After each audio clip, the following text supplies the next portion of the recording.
সকলকে জানাই মকর সংক্রান্তির অনেক অনেক শুভেচ্ছা। আজ সকলের বাড়ির মতোই আমাদের বাড়িতেও মা একটা ছোট্ট করে পৌষ উৎসবই আয়োজন করেছে বলা যায়। আজ আমাদের বাড়িতে হয়েছিল হচ্ছে পুলি পিঠে আর পাটিসাপটা।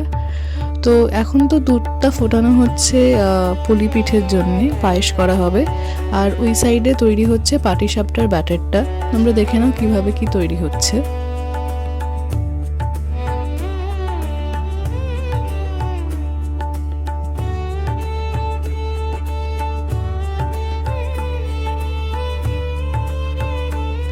আর এগুলো হচ্ছে পুলি পিঠে বানানোর জন্য যে জিনিসগুলো লাগবে সেগুলো সাজানো আছে পরপর। আজকে তো আমিও মাকে হেল্প করেছি বানাতে।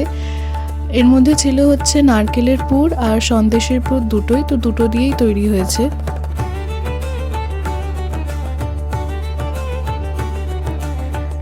তারপর তৈরি করা পুলি পিঠেগুলো এক এক করে পায়েসের মধ্যে দিয়ে দেওয়া হলো, আর তৈরি হয়ে যাচ্ছে আমাদের পুলি পিঠে।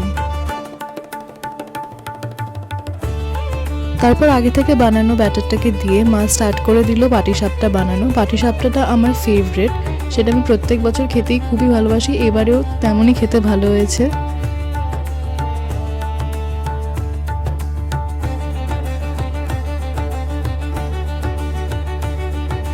সত্যি বলতে এইসব রান্নাগুলো, পিঠে পাটিসাপটা খুবই ঐতিহ্যকর, আর এই ঐতিহ্য বহন করে চলেছে আমাদের মায়েরা বাবারা।